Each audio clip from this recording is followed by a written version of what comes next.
The Awakening's 12th studio album was released on the 18th of October 2024. Is it any good? Come with me and we will find out together. I'm not actually going to go anywhere. This isn't a field trip.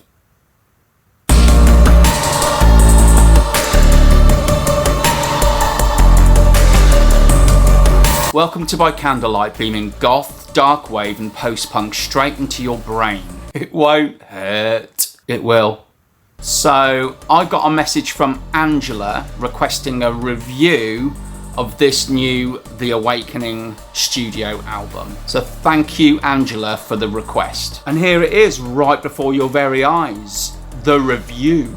The review. I'll be honest, I've sort of been a casual listener of The Awakening, so I was glad to get this little nudge about their new album. I say there, but The Awakening is the solo project of Ashton Nyte, really, which can be confusing because he has a number of solo albums under the name of Ashton Nyte.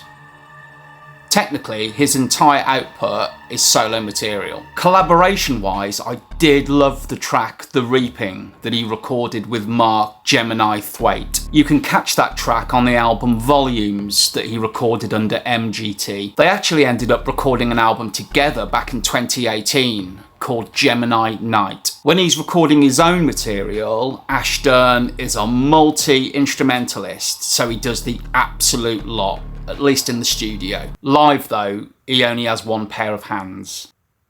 Hailing from South Africa, Ashton has described his sound as dark future rock. And with such a deep singing voice, even fish at the bottom of the ocean can hear him. If you don't believe me, ask some mackerel.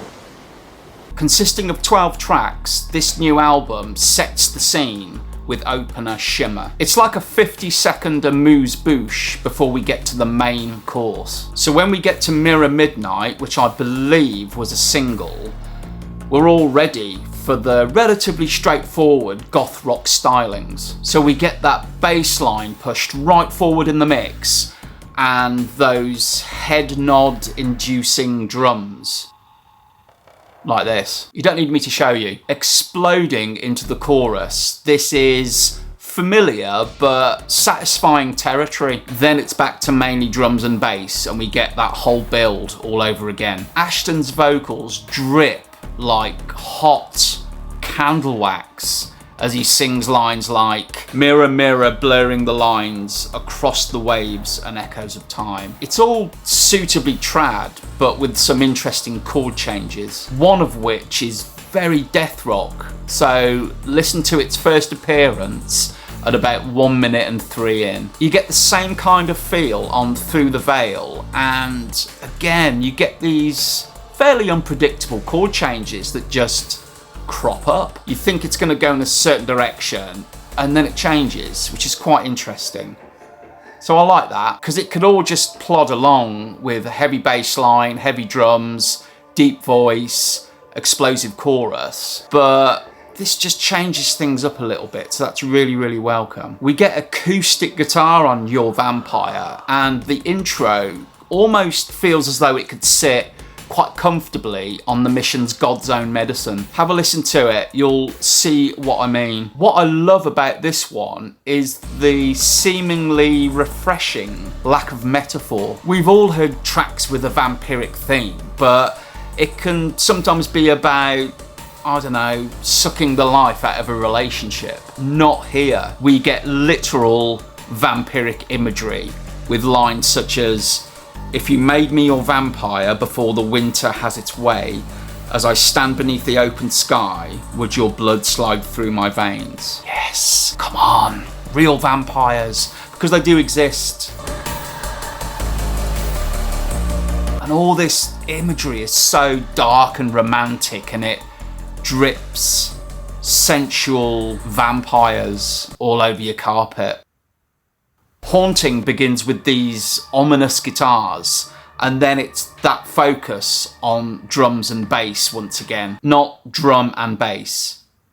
That would be off-brand. Below the Emptiness is this short, mellow, low-key track that just offers a nice change of pace. It's come and gone before you know it. See You Fall seems to feature Ashton's lowest note, and you'll know it when you hear it. But I don't know whether that's just the tone of his voice. You know, when some vocalists can sound quite low in pitch, but then when you kind of sing along, you discover that it's not that low, but it's just how their voice naturally sounds. So it may not be that low. Ask the Mackerel. Fallout is a lot rockier with rhythm and lead guitars upstaging that bass line for a change. This one really lets go, and it's epic, particularly on that chorus. Not Here is really quite beautiful. Beginning with acoustic guitar, it then adds in these other flourishes to gently build the song. I couldn't decide whether I wanted another surprise chorus at the end,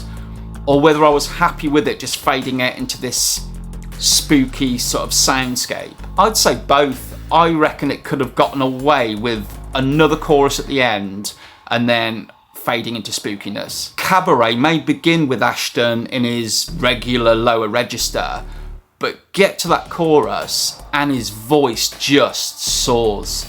It just takes off. It would be really nice to hear some of his upper range on more of these tracks, actually. He's got such a great voice. Continuum begins with this piano that sounds like it's being played inside of Dracula's castle. It's like echoey and desolate and lonely and spooky. It's then joined by drums, and then in swoop the guitar. And then it all feels like it's over just a little too soon. This track could have been a closing epic, especially considering that build from the piano. But all in all, this is a fairly solid trad goth rock album. What we have to remember here is that Ashton does the lot, so a huge amount of respect for that. There's some thrilling moments here, and the track positioning is quite good too, with mellower tracks breaking things up a bit. It would have been nice to have heard Ashton's upper range on more of these songs. He's got such great range in his voice. Generally though, I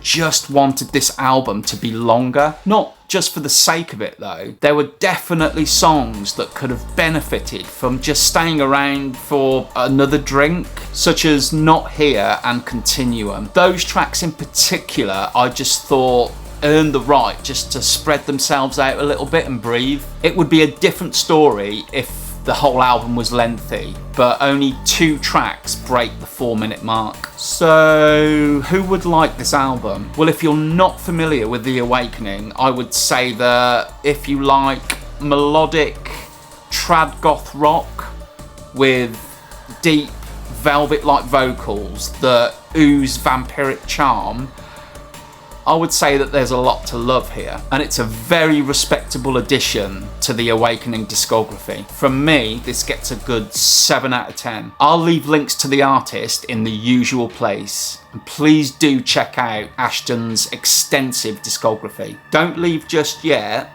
While I have you, this is just a reminder to send me some good quality images of your goth-themed homes. For inspiration, you can watch the first episode of Show Us Your Batcave in the belly of that thing up there. Feel free to include some descriptions of the photos as well. And you never know, your Batcave could be featured on a future episode. Email address to send your pics will be in the description below. You stay safe out there. Until next time, see you later.